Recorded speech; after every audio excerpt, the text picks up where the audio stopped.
আসসালামু আলাইকুম। আমি আজকে মটরশুঁটি দিয়ে পুলি পিঠা বানাবো, তাই এখানে কিছুটা মটরশুঁটি নিয়েছি আর নিয়েছি কিছুটা আলু। আলুটার পরিমাণ কমেই, আলুটা কিউব করে কেটে নিয়েছি। এখন আমি আলু আর মটরশুঁটি একসাথে দিয়ে আমি একটু সিদ্ধ করে নেব অল্প পরিমাণে পানি দিয়ে। এখানে কোনো লবণ দিইনি, লবণটা আমি পরে দিব। দেখুন মটরশুঁটিটা সিদ্ধ করে নিয়েছি, কত সুন্দর সিদ্ধ হয়েছে। এখন আমি এটা একটি পুর বানিয়ে নিব। পুর বানিয়ে নিয়ে এই পুলি পিঠাটা বানাবো। এখন আমি চুলায় চলে যাচ্ছি। এটার সাথে যা যা উপকরণ দিব: ধনিয়া পাতা, কাঁচামরিচ, পেঁয়াজ কুচি, টমেটো। এখন চুলায় একটি কড়াই বসিয়ে দিয়েছি। কড়াইতে পরিমাণ মতন তেল দিয়ে দিলাম। তেলটা হালকা গরম হলে পেঁয়াজ কুচি দিয়ে দিব। পেঁয়াজ কুচি হালকা একটু ভেজে নিব, মানে পুরোটা লাল করব না। এখন দিয়ে দিব হালকা একটু অল্প পরিমাণে একটু আদা রসুন, দিয়ে দিব মটরশুঁটি আর আলু সিদ্ধ করা। এগুলো দিয়ে একটু নেড়ে নিব। তারপরে দিয়ে দিবে এখানে একটু মরিচের গুঁড়ো, কারণ মরিচের গুঁড়ো অল্পই, ধনিয়া গুঁড়ো, জিরা গুঁড়ো, আর একটু হলুদের গুঁড়ো, আর স্বাদ মতন লবণ। এগুলো দিয়ে ভালো করে নেড়ে চেড়ে নিব। নেড়ে চেড়ে নিয়ে এখানে আমি অল্প পরিমাণে দিয়ে দিলাম কাঁচামরিচ। কাঁচামরিচ আপনাদের ঝাল অনুযায়ী দিয়ে দিলাম। টমেটো, টমেটো কুচিটা দিয়ে দিলাম। এখন ভালো করে নেড়ে নিলাম। দেখুন কোনো পানি নাই। এখন অল্প পরিমাণে একটু পানি দিয়ে আর একটু কষিয়ে নিতে হবে, তাহলেই হয়ে যাবে। দেখুন প্রায় হয়ে এসেছে। এখন আমি একটা ডাল ঘুটনি দিয়ে এটাকে একটু থেতলে নিব, একটু ভালো করে থেতলে নিব। নিয়ে দিয়ে দিলাম ধনিয়া পাতা, ধনিয়া পাতা আর একটা ম্যাগি মশলা। ম্যাগি মশলা দিয়ে ভালো করে নেড়ে চেড়ে নামিয়ে নিব। পুরটাও হয়ে গেছে, দেখুন কত সুন্দর হয়েছে পুরটা, কত লোভনীয় হয়েছে। আর খেতে কিন্তু পুরটা খালি খেতে কিন্তু অসাধারণ। দেখুন পুরটা বানিয়ে নিলাম।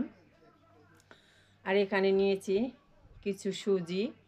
এটা কিন্তু চালের গুঁড়া দিয়েও বানানো যায়, কিন্তু আমি সুজি নিয়েছি।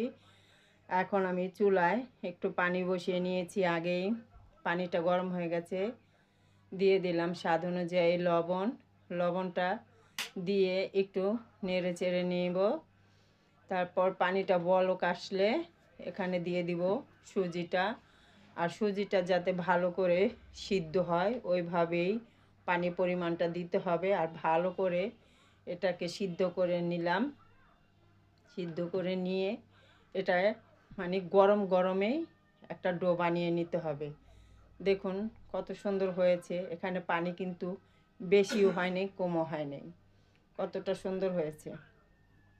এখন আমি হালকা গরম থাকা অবস্থায় মানে এটারে ভালো করে মথে নিব। একটু হালকা তেল দিয়ে নিলাম হাতে, সাদা তেলটা নিয়ে ভালো করে মথে নিব। আর মথে একটা ছোট আকারে ডো বানিয়ে নিব। দেখুন ডোটা বানিয়ে নিলাম। এখন আমি ছোট ছোট আকারে, এটা কিন্তু হাত দিয়েও বানানো যায়, হাত দিয়েও চ্যাপটা করে বানানো যায়। তা আমি একটা হাত দিয়ে বানিয়ে দেখাচ্ছি। এই হাত দিয়ে বানালে একটু মোটা হয়, এজন্য পুরটা দিয়ে দিলাম ভিতরে। পুরটা দিয়ে এখন আমি এটা দুই সাইডের মুখ বন্ধ করে দিব। বন্ধ করে দিয়ে খুব ভালো করে বন্ধ করে দিতে হবে, যাতে পুরটা বের না হয়। এখন আমি এটা পুলি পিঠার একটা ডিজাইন করে নিব। দেখুন ডিজাইনটা কিভাবে করে নিচ্ছি, মানে একটু এভাবে মাথাটা ভেঙে ভেঙেই ডিজাইন করে নিলাম। এইভাবে দেখুন কত সুন্দর হয়েছে ডিজাইনটা, অসাধারণ। এখন আমি আবার বেলুন ফ্রিতে রুটির মতো বেলে করব, সেটাও একটি দেখিয়ে দিচ্ছি। এই দেখুন এটা কিন্তু একটু পাতলা হবে। দেখুন সবগুলো পুলি পিঠা বানানো হয়ে গেছে, কত সুন্দর হয়েছে। এখন আমি চুলায় চলে যাব ভাজার জন্য। তেলটা দিয়ে দিয়েছি, তেলটা গরম হয়ে গেছে।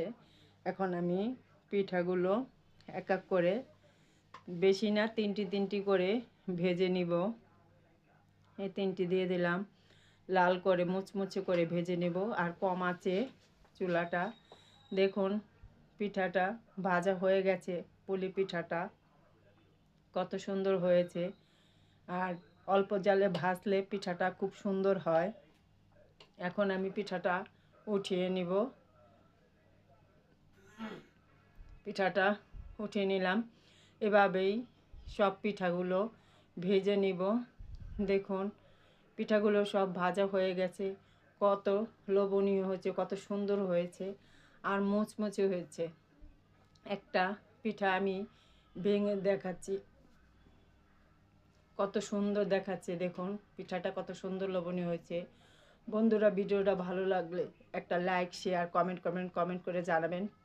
নতুন নতুন বন্ধুরা যারা ভিডিওটি সম্পূর্ণভাবে দেখে আমার চ্যানেলটি সাবস্ক্রাইব করে দিবেন। আল্লাহ হাফেজ।